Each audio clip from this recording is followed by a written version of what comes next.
Announcement mga kabayan, huling 6 na oras na lang para sa ating promo.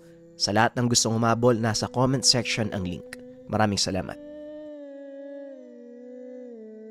Hindi biro ang kakayahan ng mga mambabarang dito. Simula nang mawala kayo sa bayang ito, hindi na halos mapigilan ng kanilang panggugulo. Kung naaalala mo si Alexis, ang lagi mong nakakaaway sa paaralan. Tanong ni Mang Ben. Opo Manong, natatandaan ko pa ang mga ginawa niya. Pasalamat siya. Palagi akong inaawat ng kaibigan kong si Drogo. Muling wika ni Marcos. Biglang naalala ni Mang Ben na nung kabataan nito, palagi siyang may kausap na hindi nakikita. Oo nga pala, nandyan pa rin ba ang kaibigan mo? Tanong ni Mang Ben. Oo Manong, hindi siya umaalis eh. At sa palagay ko, mas lalo pang lumakas ang ugnayan namin dahil sa medalyon ni nanay. Tugon ni Marcos. Nalabis namang ipinagtaka ni Mang Ben dahil nasabi ng ama ni Marcos na ang nilalang na tinuturing niyang kaibigan ay isang demonyo. Nakakapagtaka. Lalong lumakas ang kapit ng kaibigan mo nung makuha ang Siete Arcangheles. Hindi ba dapat mawala siya dahil sa mismong bisa ng medalyon? Tanong ni Mang Ben. Muling naibaling ang atensyon ng dalawa kay Luciano na noon ay patuloy pa ring nakikipaglaban sa mga aswang.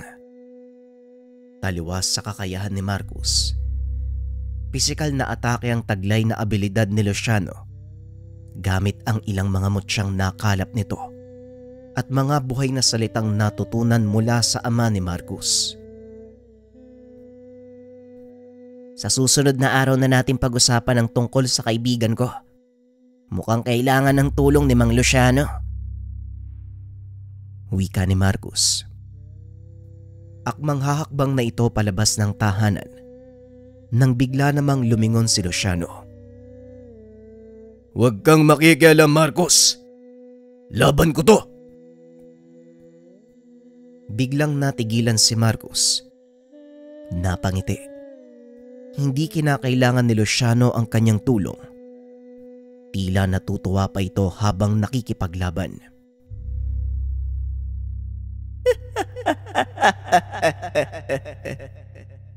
Alam mo ba kung bakit ayaw ni Luciano na makialam sa laban?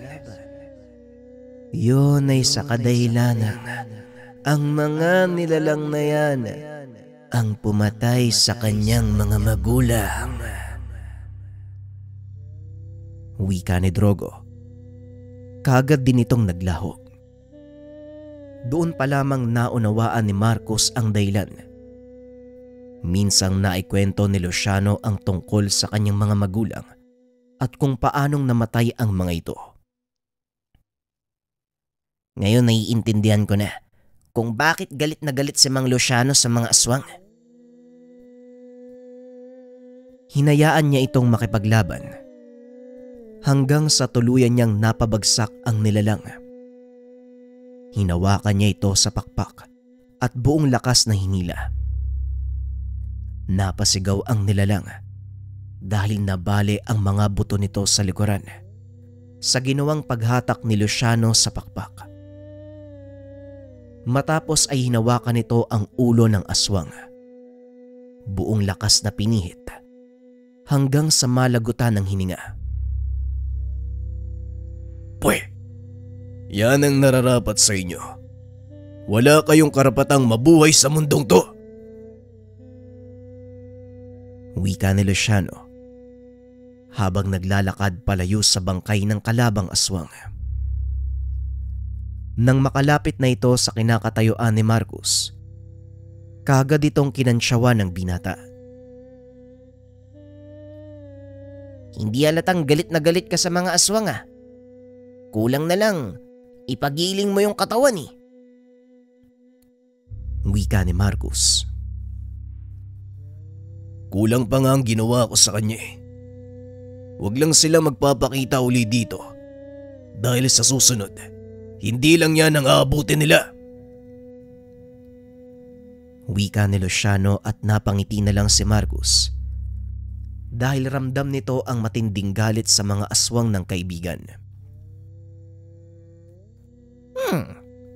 Nakakatakot talaga kapag nagalit si Luciano, ano? Bueno, ano nga ba talaga ang totoong nangyari sa mga magulang ni Luciano?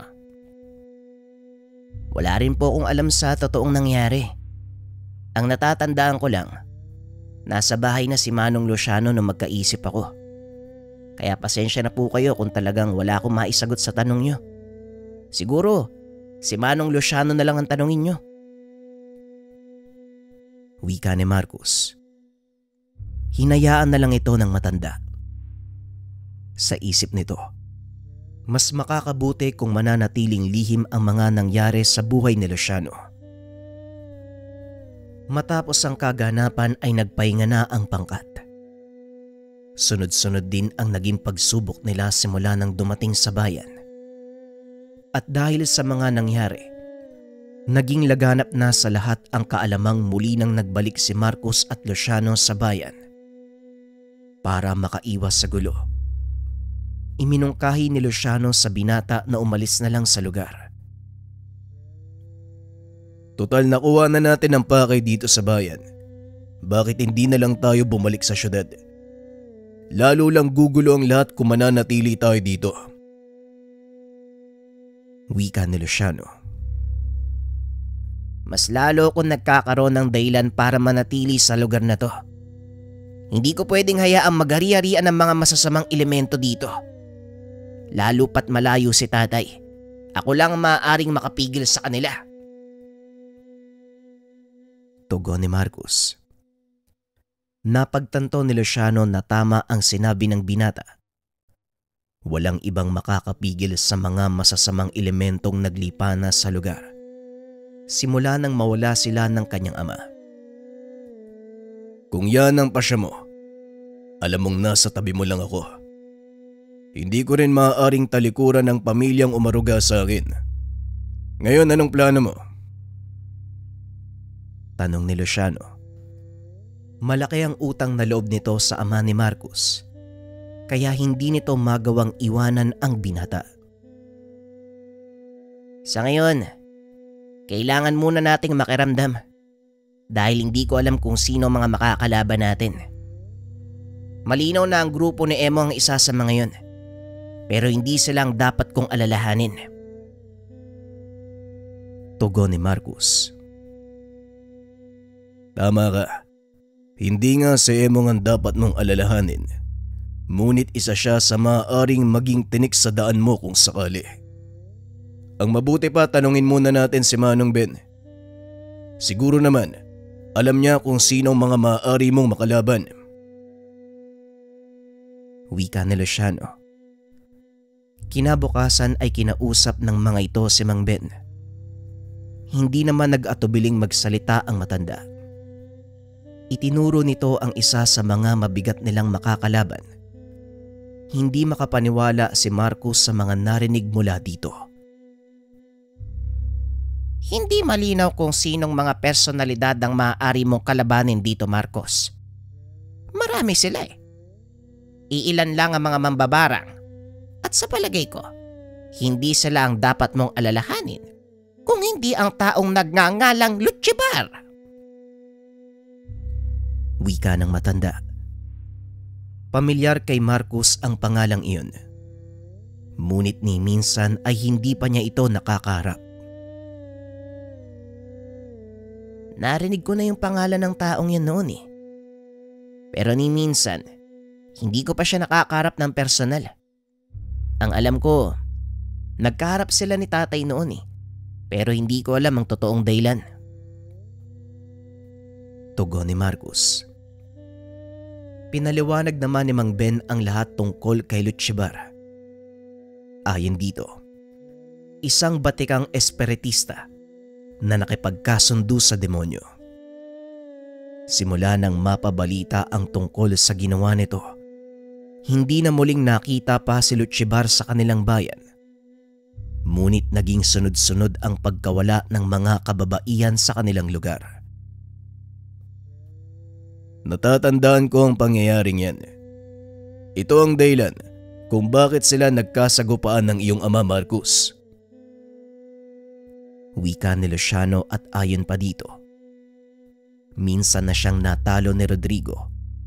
Nagawa pa nitong pasumpain si Lutchibar na hindi na tatalikuran ang masamang gawa.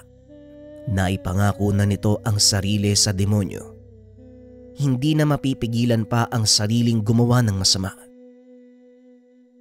Natatandaan ko, ikinulong ni Rodrigo ang taong yon.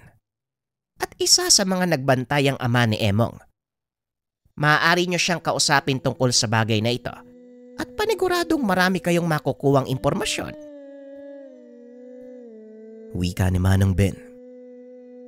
Hindi na nagsayang pa ng oras si Marcus. Inaya nito si Luciano na puntahan ang sinasabing tao ng matanda. Mabuti na lamang kabisado ni Luciano ang lugar. Alam nito ang tahanan nila Emong. Maganda ka, Marcus. Mukhang mapapalaban tayo. Alam mo kung anong nangyari sa inyo ni Emong, hindi ba? Hindi niya papalampasin ang bagay na yun. Kaya paniguradong magkakagulo kayo sa oras na makita ka niya sa kanilang bakuran.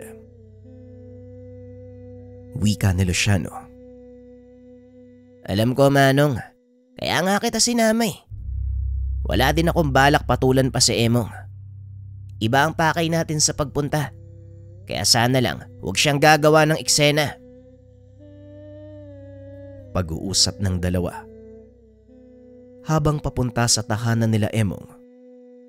Nang makarating sa lugar, nakita ng binata ang ama ni Emong na ang pangalan ay Mang Noel. Natanaw sila ng matanda. Nakilala nito si Luciano, kaya mabilis na lumapit si Mang Noel upang salubungin sila. Luciano, ikaw na ba yan? Matagal na panahon na tayong hindi nagkita. Ano ginagawa niyo dito? Nasaan si Rodrigo? At sino ang binatang kasama mo? Sunod-sunod na tanong ni Mang Noel. Hindi ko po kasama si Manong Rodrigo eh. At tong isang to si Marcus, anak niya. Naparito kami dahil kay Lutchibar. Wika ni Luciano. Nanlaki ang mga mata ng matanda nang marinig ang pangalan ng kanilang pakay. Anak ni Rodrigo. Teka, ang pagkakalam ko eh. Hindi na naituloy ni Mang Noel ang sasabihin. Bigla itong pinutol ni Emong. Anong ginagawa niyo dito? Ang lakas ng loob niyong pumunta sa pamamahay ko. Wika ni Emong. Pwede ba, Emong? Manahimik ka na lang. Hindi ikaw ang pakay namin dito kung hindi ang tatay mo. Kaya pakiusap. Hayaan mo kaming kausapin siya. Tugon ni Marcus. Kaagad namang hinawi ni Mang Noel si Emong. Emong, pakiusap. Huwag ka munang magulo. Ano man ang nangyari sa inyo, ikaw din ang may sala, kaya wala kang sisisihin. Wika ni Mang Noel. Kaagad na ding umalis si Emong. Hinayaan ang mga itong mag-usap. Humingi naman ng paumanhin ang matanda sa dalawang panauhin. Wala pong problema, Manong Noel. Ang kailangan lang po namin ay impormasyon kung paanong nakalabas si Lutchibar sa lugar kung saan siya ay kinulong ni Manong Rodrigo. Hindi po ba isa kayo sa mga nagbantay nun? Tanong ni Luciano. Tama ka, Luciano. Isa ako sa mga nagbantay sa lugar na yon ng totoo. Wala akong nagawa ng mga panahong nakatakas si Lutchibar sa lugar. Dalawa sa mga kasama ko ang naging kasabwat niya. Ngunit kalaunan, pinatay niya din ang mga ito. Hindi ko alam ang dahilan kung bakit niya ginawa ang mga bagay na yon. Kasalukuyan siyang naninirahan sa kabilang baryo. At ang pagkakalam ko, sakop niya na ang lugar na yon. Kaya maaaring mahirapan kayo kung sakaling naisin niyo siyang puntahan. Wika ni Mang Noel. Tama nga ang sinabi ni Drogo. May alam nga si Emong sa kinaroroonan ni Lutchibar. Nang minsang nakasagupa namin siya, nagawa ko pong makakuha ng impormasyon pero hindi ko alam na pati si Emong nasa ilalim na ng kanyang kapangyarihan. Tugon ni Marcus. Masyadong mapusok ang anak ko. Iisa lang ang hinahangad niya. Yun ay ang malakas sa kapangyarihan. Napakadesperado talaga ng batang yan eh. Ni hindi niya alam na maaari siyang mapahamak sa ginagawa niya. Magmadali kayo sa mga oras na to. Maaaring alam na ni Lutchibar na nagpunta kayo sa akin. Muling wika ni Mang Noel. Kaagad namang nagpaalam ang dalawa. Ngunit bago sila tumuloy, siniguro muna ni Marcus na ligtas si Mang Ben sa kanilang tahanan. Matagal na panahon nang hindi napapagana ang depensa ng pamamahay na to. Sigurado ka bang magkakabisayan sa gagawin mo? Tanong ni Luciano habang binabasa ni Marcus ang mga libretang iniwan ng ina. Nakasulat sa mga ito ang ilang mahalagang impormasyon, pati na rin ang mga dasal sa pagpapagana ng depensa ng kanilang tahanan. Minsan ang nabanggit sa akin ni tatay ang pamamaraan eh. Hindi ko lang lubos maunawaan noon eh. Pero ngayon, susubukan kong gawin. Tugon ni Marcus. Kaagad namang umatras si Luciano para magbigay ng daan sa binata. Inilapag nito ang libreta sa gitna ng tahanan kung saan nakaukit ang pentagramong nagsisilbing palatandaan ng kanilang angkan. Ito rin ang selyo na nagbibigay ng proteksyon sa buong ari-arian ng kanyang ama. Nasorpresa si Luciano nang makita nito kung paanong paganahin ng binata ang depensa nang walang kahirap-hirap. At ang ipinagtataka nito, tila sumasagot ang suot na medalyon ni Marcus na mula naman sa kanyang ina. Anak nang, paano mong nagawa yun? Alam mo bang halos buong buhay kong sinubukang paganahin ang depensa ng bahay na to. Pero ikaw, sa isang subok lang, nagawa mong paganahin. Aba, ibang klase ka talaga Marcus ah. Wika ni Luciano. Hindi ba nasabi ko na sa'yo? Minsan ko nang napagana ang depensa ng bahay na to. Kaya ngayon wala na tayong problema. Hindi na mapapasok ng kalaban si Mang Ben. Matapos itaas ang depensa ng tahanan, kaagad nagpaalam sila Luciano at Marcus. Dali-daling pinuntahan ng dalawa ang tinuturong baryo ni Mang Noel. Ngunit habang nasa daan, bigla na lang naalala ni Marcus ang matanda. Ang kinakatakot ko, Manong, baka kung anong mangyari kay Manong Noel. Maaari bang magpunta ka sa kanila? Alalayan mo siya? Pakiusap ng binata. Hindi naman nagdalawang isip si Luciano.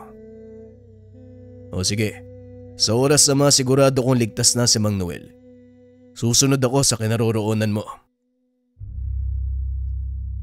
Tumango naman si Marcus at naghiwalay ng landas ang dalawa.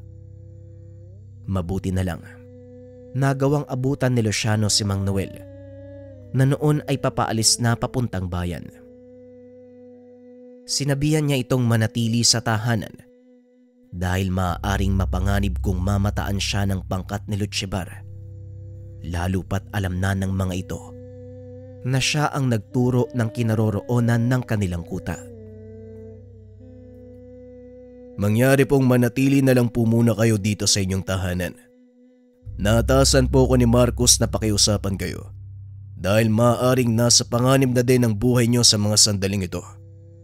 Wala kayong dapat ipag-alala dahil babalutin ko ng proteksyon ang buong tahanan. Nang sa ganun, wala nang makapasok pang kalaban. Wika ni Luciano. Hindi na rin tumanggi ang matanda dahil naisip nito na tama ang sinabi ni Luciano. O siya, sabihin mo kay Marcos salamat sa pag-aalala. Sige na, ayos na ako dito. Kailangan ng kaibigan mo ang tulong. Nga pala, ang sinasabi kong baryo ay pugad ng mga mambabarang na nakianib sa adhikain ni Lutjebar. Pasensya na kayo kung nakaligtaan kong sabihin. Tugon ni Mang Noel. Matapos baluti ng proteksyon ng paligid, kaagad nang umalis si Luciano. Nagmadali itong sundan si Marcos dahil sa mga bagong impormasyon na nakuha. Manong naman, bakit ngayon nyo lang sinabi? Nasa panganib ngayon ang buhay ni Marcos. Dali-daling umalis si Luciano at habang nasa daan, walang tigil ang pagdadasal nito na sana hindi sagupain ng binatang mag-isa ang mga kalaban. Sa kabilang banda, papasok na si Marcos sa baryo. Kakaibang tingin ang isinalubong sa kanya ng mga taga roon bago sa paningin nila ang binata. Taas noong naglakad si Marcos habang tinitignan ng mga taga-baryo. Balewala sa kanya ang matatalim na titig ng mga ito. Ang ilan ay nakasunod na sa kanya. Isang pagkakamali lang, maaari siyang dambahin. Hanggang sa makarating siya sa bahaging napakaraming tao. Huminto sa paglalakad ang binata. Nilingon ang ilang kalalakihang nakasunod sa kanya. Magandang hapon sa inyong lahat. May gusto lang akong itanong at sana makisama kayo. Wika ni Marcos. Sabay labas ng medalyon mula sa puntod ng kanyang ina. Nag-atrasan ang mga tao. Ang ilan ay pumasok pa sa kanilang tahanan dahil sa takot. Hanggang sa isang lalaki ang lumabas mula sa kubo sa gawing unahan. Marahang naglakad papunta sa kanyang kinakatayuan. Anong kailangan mo, binata? Ginagambala mo ang aming katahimikan. Wika ng lalaki. Pasensya na pero hindi yun ang pakay ko. May ilang bagay lang akong nais malaman mula sa inyo. Tanong ni Marcos. Kung ganon, magsalita ka. Muling wika ng lalaki. May hinahanap akong tao at sana matulungan niyo ako. Mali. Sana makisama kayo. Wika ni Marcos. Biglang tumawa ng malakas ang lalaki at muling nagsalita.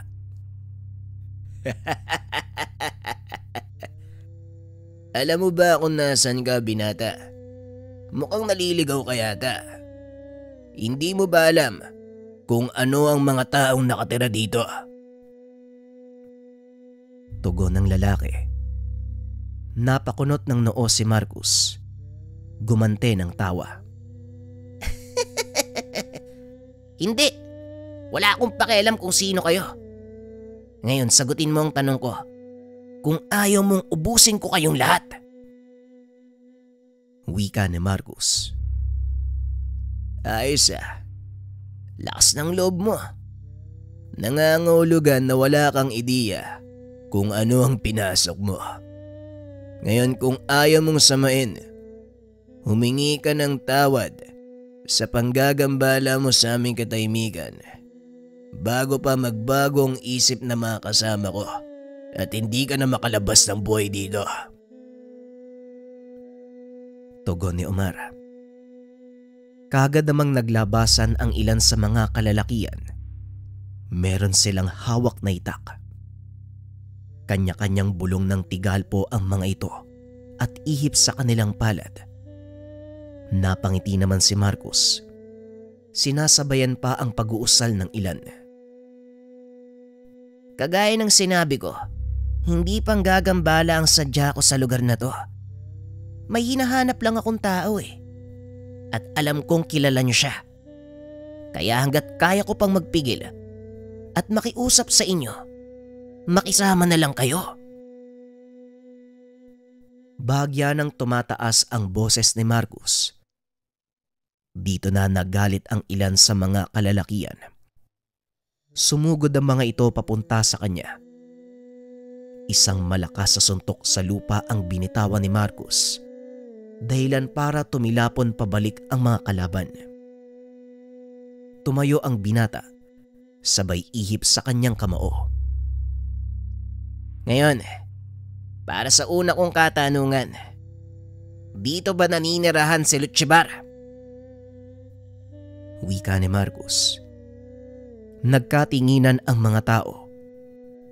Muling ibinaling ang atensyon sa kanya. Lutchibar, ang antikristong pinuno ng kulto. Pasensya na, mukhang nagkamali ka yata ng baryong pinasok. Walang Lutchibar na nakatira dito. Tugon ng lalaki.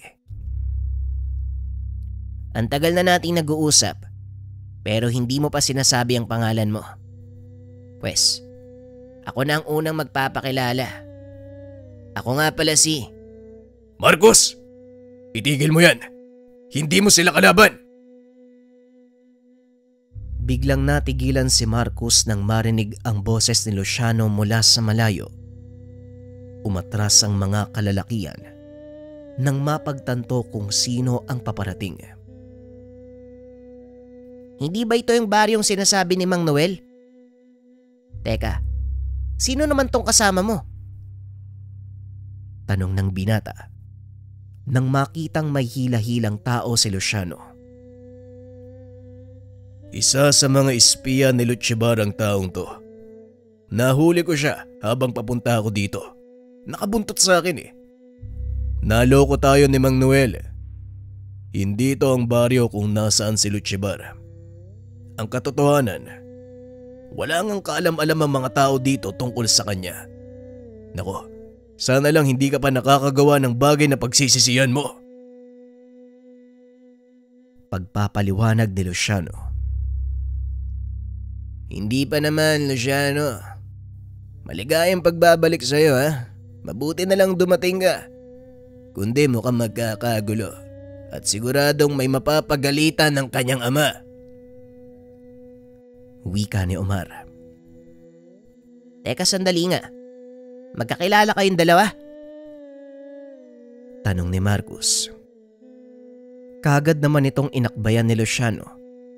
Dinala sa isang sulok kung saan sila lang ang makakarinig ng usapan. Ang baryong ito ay isa sa mga tinulungan ng iyong ama. At ang taong kaharap mo ay si Omar, ang pinuno ng baryo. Malakas na manggagamot na kaibigan ni Manong Rodrigo. Nalin lang tayo ni Mang Noel. Isa siya sa mga galamay ni Lutchibar. Wala dito ang hinahanap natin. Itinuro niya ang baryong to dahil isa si Omar sa mga maigpit na kalaban ng taong hinahanap natin. Kaya kung pwede lang, humingi ka ng tawad sa kanila. Mabilis kang nabasa ni Mang Noel. Alam niyang mainitin ang ulo mo at sasalakay ka kagad. Tugon ni Luciano. Napakamot naman ng ulo si Marcus. Nilingon si Omar. Sabay lakad ng marahan pabalik sa kinakatayuan nito. Manong Omar, pasensya na po kayo kung nagpadalos-dalos ako ha. Mali po kasi yung impormasyong nakuha ko eh. Wika ni Marcus. Walang problema. Naiintindihan ko. Sinasabi ko na nga ba eh, ikaw ang anak ni Rodrigo. Pamilyar sa akin ang medalyong hawak mo. Yan ay isa sa mga tangang gamit ng iyong ina, si Marieta, na ako mismo ang nagbigay. Halik kayo sa aking kubo nang mapag-usapan ng lahat. Tugon ni Omar. Naglakad ang mga ito papasok sa tahanan ng pinuno. Habang papasok ng bahay, tinadtad ng pangaral ni Luciano ang binata. Yan ang napapala mo. Padalos-dalos kang magpasya. Alam mo bang kamuntikan ka na magdeklara ng digmaan sa isang buong baryo ng mga manunugis? Pasalamat ka maunawain tong si Omar eh. Malaki ang utang na loob niya sa iyong ama. Dahil kung hindi, baka nagkagulo na. Wika ni Luciano. Hindi naman nagsalita si Marcos. Napakamot na lang ito ng ulo dahil napahiya sa maraming tao. Pagdating sa loob ng tahanan ni Omar, kaagad namang sinabi ni Luciano ang totoong dahilan kung bakit hinahanap nila si Lutchibar. Ang totoo, hindi namin alam ang pangalan ng taong yun kung hindi binanggit ng binatang to. Ngunit alam namin kung ano ang ginagawa niya. Kung hindi mo napapansin, wala sa mga kababaihan at kabataang babaeng lumalabas nang dumating kayo. Yun ay sa takot na baka isa kayo sa mga kasama ng taong dumudukot sa kanila. Wika ni Omar. Hinayaan naman ni Marcos na si Luciano ang makipag-usap sa takot na baka magkamali na naman ito ng sasabihin. Malaki ang gulong dinulot ni Lutchibar sa mga tao dito sa bayan. At sa totoo lang, hindi rin namin nalaman kung hindi pa kami nagpasyang bumalik dito dahil sa medalyon ni Manang Marieta. Tugon ni Luciano. Ang 7 Arcangheles, mabuti naman at binalikan niyo. Ang buong akala ko dinala niya ito sa hukay. Makapangyarihan ang medalyong yan at sa mga kamay ng taong karapat-dapat, lalong lalakas ang nakatago nitong kapangyarihan. Wika ni Omar. Ipinakita naman ni Marcos ang medalyon. Kinumpirma na yun nga ang makapangyarihang medalyon ng ina ng binata.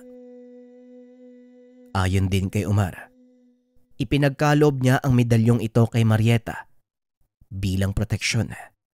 Dahil bago pa man ito mapangasawa si Rodrigo, minarka na ng demonyo ang nooy dalagang si Marieta bilang pang-alay. Naikwento na nga ito ni Manong Rodrigo noon. Hindi ko akalain, bago pa man sila makilala ni Lutchibar, may mga antikristo na pala sa bayang ito. Wika naman ni Luciano.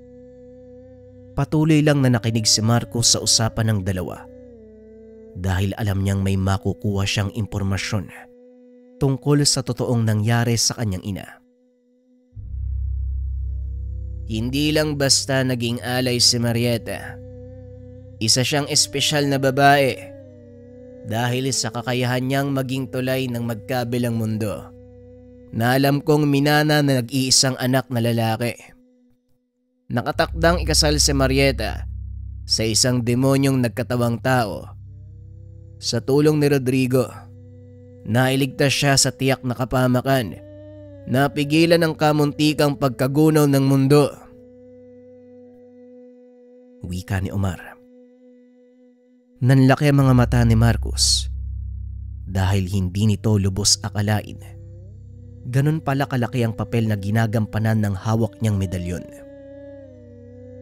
Dagdag pa ni Omar, kung wala ang medalyon ng 7 Arcangheles, malamang nagawa ng kunin ng demonyo ang kanyang ina. Alam kong hindi aksidente ang pagpunta namin sa lugar na ito, Manong Omar. Malaki ang maitutulong mo sa adikain naming pigilan si Lutchibar sa kanyang mga gawain. Wika ni Luciano. Huwag kang mag-alala. Hindi kami magdadalawang isip na tumulong sa abot ng aming makakaya. Maiba ako. Alam mo na ba kung paanong gamitin ang medalyong hawak mo, Marcos? Tanong ni Omar. Opo, pero hindi lahat ng kakayahan nito nagagawa kong paganahin. Mga pangunahing abilidad lang ng medalyon ang nagamit ko. Gaya ng proteksyon, kontratigalpo, maliban doon wala na. Hindi ko lubos maunawaan ang mga nakasulat sa iniwang libreta ni nanay. Tugon ni Marcos. Kung ganun, hayaan mong ako magturo sa iyo. Dahil ako ang totoong may akda ng libretang yan. Ang mga dasal at orasyong nakapalob sa libreta pawang hapaw na kaalaman lang. Kaya kung pahihintulutan mo ko, handa kong ituro sa iyo ang lahat. Wika ni Mang Omar. Nung una ay nagdadalawang isip pa ang binata. Dahil nga sa kamuntikan ng magbanggaan ang mga ito kani-kanina lang. Hindi ako sigurado kung kaya ko bang ipagkatiwala sa iyong bagay na to eh. Kamuntikan na tayo maglaban kanina eh. Tumawa ng malakas si Omar at lumapit sa binata. Oo, tama ka. Yon ay sa kadahilanang hindi pa natin kilala ang isa't isa at magulo ang isipan mo. Ngunit nang makita ko ang hawak mong medalyon, doon ko palang napagtanto na hindi ka kalaban. Kaya kung meron ka mang pagkakatiwalaan, walang iba kung hindi ako. Tugon ni Omar habang inaabot ang kamay kay Marcus. Magtiwala ka sa kanya, Marcus. Isa siyang mabuting kaibigan. At kung meron mang higit na nakakaalam ng kakayahan ng medalyon na yan, walang iba kung hindi si Omar. Isa pa, siguradong kakailanganin mo ito sa oras na makaharap natin si Luchibar. Wika ni Luciano. Awatin kita dyan sa sinasabi mo. Bago pa natin makalaban sa Luchibar, dadaan tayo sa mga malalakas niyang galamay. Isa na dito ang pangkat ng mambabarang, si Graciano. Sinasabing wala pang nakakatalo sa kanya. Naging mailap lang siya sa paningin ni Rodrigo nung mga panahong aktibo pa ito. Kaya hindi magawang pigilan. Pero ngayon, alam kong ikaw lang ang may kakayahang gumawa nun. At paniguradong nakarating na din sa kanila ang pagbabalik mo sa bayan. Tugon ni Omar. Sa pagkakataong iyon, napapayag nito ang binatang magpaturo ng mga nakatagong lihim ng medalyon ng 7 Arkangeles. Nasorpresa naman si Omar dahil ilang araw lang ang ginugol nito para matutunan ang lahat. Ngunit may bahagi ng aral na hindi maaring ituro ni Omar. Ito ay ang pagtawag sa gabay ng medalyon. Ayon sa kanya, tanging may tangan lang ang may hawak ng susi para mapakawalan ang gabay nito at tuluyang magamit ang buong kakayahan ng medalyon. Makalipas ang ilang linggo, tuluyang naperpekto ni Marcus ang paggamit ng medalyon. Hindi na muna inisip ng binata ang tungkol sa gabay dahil may mas mahalagang kailangang atupagin. Habang nagsasanay sa baryo ni Omar, napag-alaman nila, nagsimula ng manalanta ang mambabarang na si Graciano. Ayon sa mga tauhan ni Omar, namataan nila ang pangkat ni Graciano sa mismong poblasyon. May ilang tao na din silang nabiktima. Yon ang mga pilit na sumasalungat sa kagustuhan ni Luchibar. Balak nitong ipasailalim sa kapangyarihan ng buong bayan. Wika ni Luciano. Kung ganon, sila ang dapat nating unahin. At sa oras na mapabagsak natin ang Gracianong yun, malaking kawalan yan sa grupo ni Luchibar. Tugon ni Marcus. Magaling. Sana ganyan ka palagi mag-isip. Kung handa ka na makipaglaban sa isang mambabarang, simulan na natin ang paghanap sa kanila. Wika ni Luciano. Inawat sila ni Omar. Hayaan nyo ang mga tauhan kong gumawa sa bagay na yan. Mag-antay lang kayo dito. Wika ni Omar. Nagpautos siya sa ilang tauhan upang matukoy ang kinaroroonan ng pangkat ni Graciano.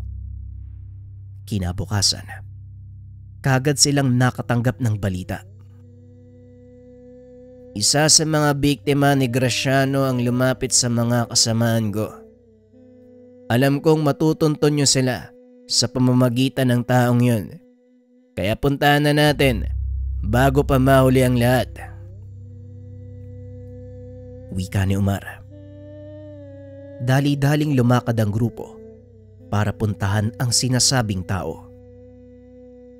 Pagdating sa tahanan nito, nanlumo ng husto ang binata dahil halos butot laman na lang ang nakita. Mga walang hiya talaga sila. Ngayon mas lalo kung nagkaroon ng dahilan para ubusin silang lahat. Wika ni Marcos. Ramdam ni Luciano at Omar ang galit sa boses nito. Kaya muli itong pinaalalahanan ng dalawang nakakatanda. Alam kong wala ako sa lugar para magsalita sa iyo. Pero sana, huwag mong pairalin ang galit sa pagkakataong ito. Sapagkat yan ang isa sa pangunahing elementong nagpapalakas ng negatibong kapangyarihan ng mga mambabarang. Sa oras na maramdaman nila ang galit sa puso mo, lalo silang lalakas at lalong magiging matibay ang koneksyon nila sa kanilang biktima. Wika ni Omar. Tama si Omar, Marcos. Galit, takot at pag-iigante ang nagpapalakas sa kapangyarihan ng mga elementong nasa kaliwa. Kaya uminahon ka at huwag mong ipaparamdam ang galit mo. Wika ni Luciano. Huminga ng malalim si Marcos. Sinimulan ang panggagamot. Kaagad naman itong natunton ang may gawa ng pambabarang. Alam ko na kung saan siya hanapin. Manong Luciano, maaari bang ikaw na ang tumapos ng gamutan at kami na ni Mang Umar ang pupunta sa kinaroroonan ng mambabarang? Pakiusap ni Marcos. Laking gulat ni Luciano dahil mahinahon ang binata ng mga sandaling iyon. Walang problema. Sige, lumakad na kayo at ako nang bahala dito. Tugon ni Luciano. Hindi na nagsayang pa ng oras sina Umar. Habang nasa daan, naalala nito ang espiya ni Lutchibar na si Mang Noel. Ano nga pala nangyari dun sa galamay ni Lutchibar? Sino ba yun? Yung Noel. Anong ginawa niya sa taong yun? Tanong ni Omar. Si Manong Luciano na po ang bahala sa isang yun. Paniguradong hindi na siya makakapaminsala pa. Tugon ni Marcos. Ayon kay Luciano, tinanggalan niya ng kakayahan si Mang Noel na makapagpagana ng mga dasal sa pamamagitan ng ritual ng pagdiskomunyon. Sa ganung pamamaraan, hindi na magagawa pang buksan ni Mang Noel ang alinman sa mga kakayahang minsan niyang tinaglay. Nako, yan ang isa sa pinakamasakit na nangyayari sa mga taong naliligaw ng landas. Pero nararapat lang sa kanya yun. O siya, nandito na tayo sa lugar. Wika ni Omar habang tinuturo ang isang maliit na dampa. Marahan namang naglakad si Marcos papasok. Laking gulat nito dahil biglang may taong lumabas sa pintuan. Sinugod sila gamit ang itak. Walang tigil itong umatake na nagagawa namang iwasan ni Marcos hanggang sa tuluyan itong mahuli ang kamay ng taong iyon.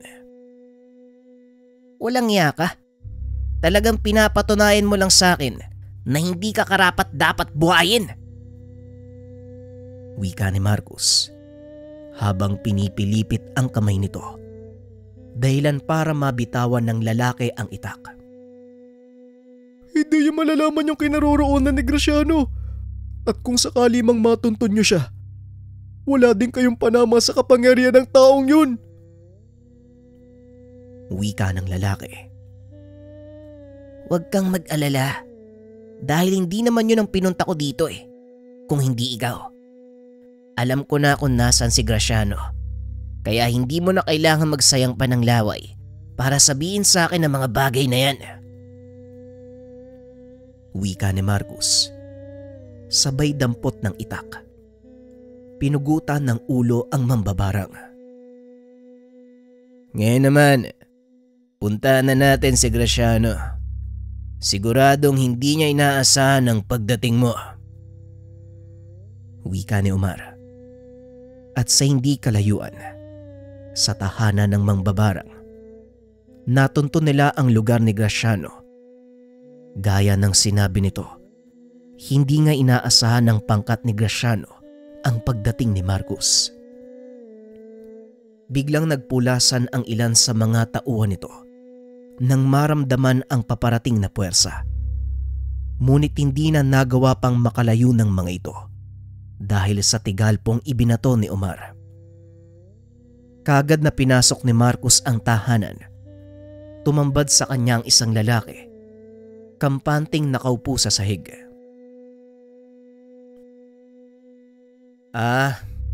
Ikaw pala yung pangas na pumasok sa teritoryo ko. Hindi na ako magtataka.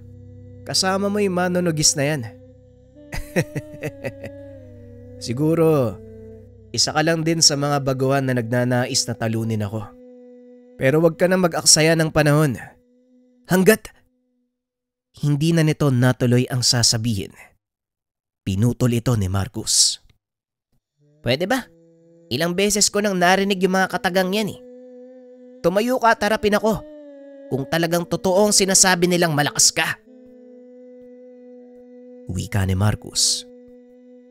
Nag-angat ng tingin ng lalaki. Saka pa lamang nito napagtanto ang taglay na enerhiya ng binata. Bigla itong napatayo. Lalo pa nang makita ang nilalang na nasa tabi ni Marcos. Ang anak ni Rodrigo. Akalain mo nga naman kapag pinag-adya ng pagkakataon, wala talagang makakapigil. Talagang dinala ka ng tadhana sa harapan ko. Alam mo bang malaki ang galit ko sa tatay mo? Wika ni Graciano. Unti-unting naglalabasan ang mga makamandag na insekto sa ilalim ng lupa. Gumagapang ito papunta kay Marcos. Samantalang si Omar naman, nanatiling nakatayo sa isang sulok, sa kahilingan ng binatang hayaan siyang labanang mag-isa ang mambabarang. Unti-unting nabalot ang katawan ni Marcos ng mga insekto, ngunit nanatili itong kalmado. Hindi na nagpakita ng anumang takot ang binata, gaya ng itinuro ng dalawa sa kanya.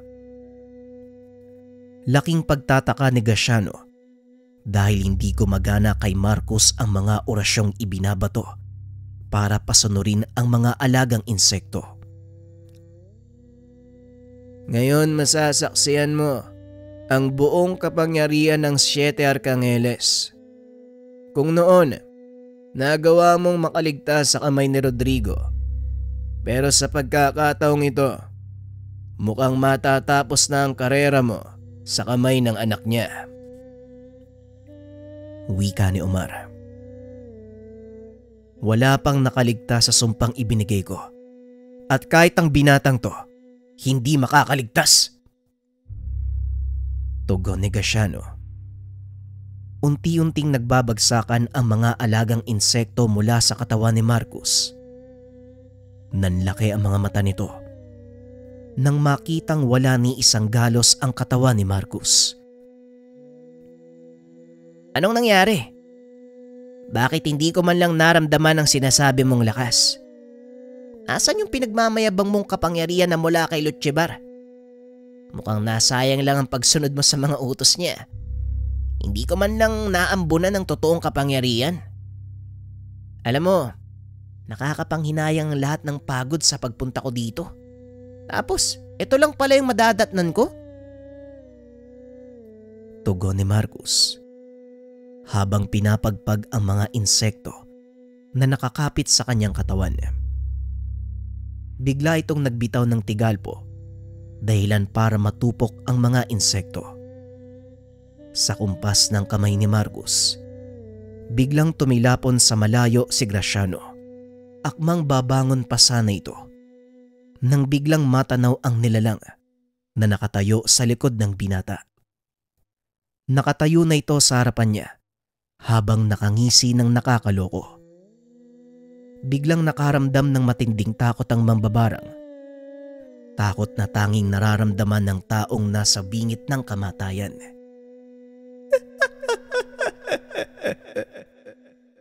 Mukhang katapusan mo na. Ikinalulugod kong kaladkarin ka papunta sa impyerno. Wika ni Drogo. Napasigaw ng malakas si Graciano. Ilang sandali pa, tuluyan ang natupok ang katawan nito. Pambihira. Hindi ko inaasahan ang mga mangyayari. Mabuti na lang, hindi ko naisipang kalabanin ang anak ni Rodrigo. Baka ganyan din yung sinapit ko. Wika ni Omar. Bigla namang dumating si Luciano. Kung iisipin, hindi pa nagagamit ni Marcos ang kapangyarihan ng medalyon. Purong pisikal na lakas lang ang ginagamit niya, pero nagawa niyang talunin ng malakas na mambabarang. Wika ni Luciano.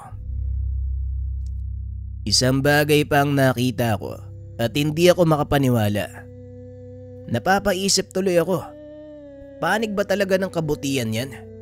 Kasi may nakita akong demonyong nakatayo sa tabi niya. Tanong ni Omar. Sinisigurado ko sa'yo na nasa panig ng kabutihan ng anak ni Rodrigo. Magpasalamat na lang tayong kakampi natin siya. Natigil ang pag-uusap ng dalawa. Nang makitang paparating si Marcos, biglang nakaramdam ng takot si Omar sa hindi malamang dahilan. Napakalambot pala ng mambabarang na yun eh.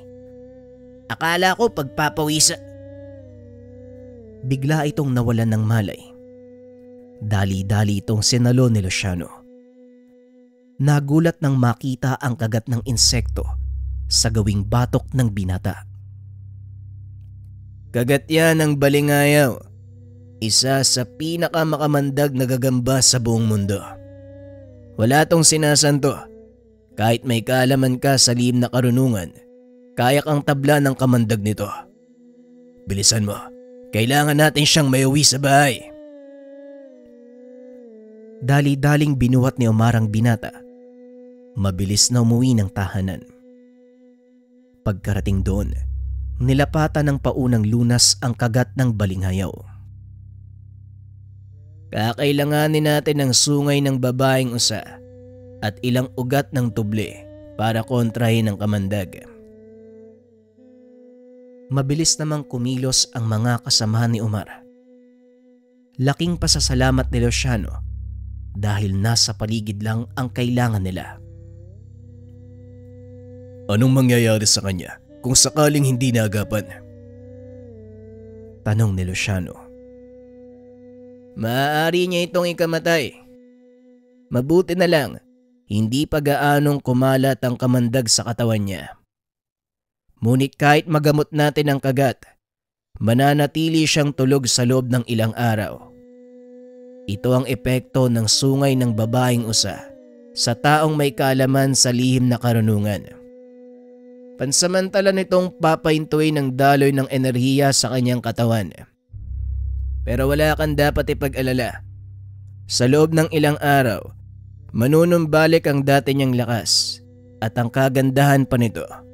Magkakaroon siya ng pambihirang kakayahan na hindi tabla ng kagat ng anumang makamandag na hayop. Tugon ni Omar.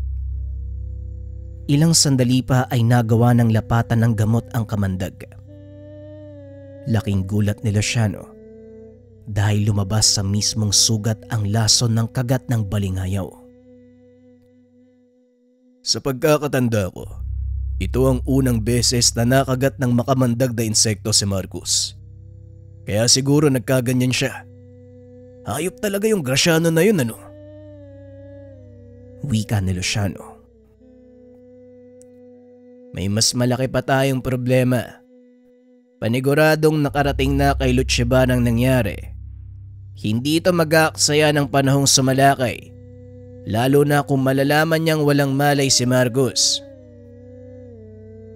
Tugon ni Omar. Sa ngayon, wala tayong dapat ibang gawin kung hindi protektahan si Marcos hanggang sa magising siya. Ipanalangin na lang natin na hindi siya matunto ng mga kalaban. Tugon ni Luciano. Wala kang dapat alalahanin. Balot ng malakas na sabulag ang kubong pinaglagyan ko sa kanya. Idagdag mo pa ang proteksyon ng gabay niyang demonyo. Biglang naramdaman ni Luciano ang pag-aalinlangan kay Omar, lalo pa nang sambitin nito ang katagang demonyo. Maniwala ka, Omar. Hindi demonyo ang nilalang na yon. Tignan mo sa paglipas ng panahon. Malalaman mo din ang sinasabi ko. Wika ni Luciano. Nang mga oras na yun, kinakausap ni Omar ang kanyang mga kababaryo. Handa namang tumulong ang mga ito para protektahan ng walang malay na si Marcos. Maraming salamat sa tulong mo, Omar. Kung hindi dahil sa'yo, malamang hindi ko magagawang iligtas si Marcos. Wika ni Luciano. Wala kang dapat ipag-alala, Luciano. Malaki ang utang na loob namin sa ama ng binatang yan. Karangalan namin ang tumulong. Ang kinakatakot ko lang, yung alaga niyang nilalang. Wika ni Omar. Wala kang ang dapat alalahanin sa nilalang na yun. Dahil hindi yun gagawa ng kahit ano na hindi pinag-uutos ni Marcos. Pag-uusap ng dalawa. Habang natutulog ang binata, pinagmamasdan ito ni Omar. Hindi pa rin siya naniniwala. Pisikal na lakas lang ang ginamit ni Marcos sa labang iyon. Hindi niya nakitang nag-usal ng dasal. Tanging pagkumpas lang ng kanang kamay ang ginawa nito. Naintriga si Omar, kaya sinubukan nitong tignan ang kamay ng binata. Nanlaki mga mata dahil nakaukit sa palad ni Marcos ang selyo ng kanilang angkan. Ito din ang pentagramong ginamit ng kanyang ama upang buksan ang lagusan ng impyerno. Nakita din ni Omar maging ang mga nakasulat na dasal sa katawan ng binata. Hindi to pangkaraniwang mga dasal dahil kahit na siyang may mataas na karanasan sa lihim na karunungan, nakakaramdam ng mahinang rebuelta sa pagbabasa lamang nito. Maya-maya pa, lumabas na sa kubo si Omar. Nakasalubong nito si Luciano.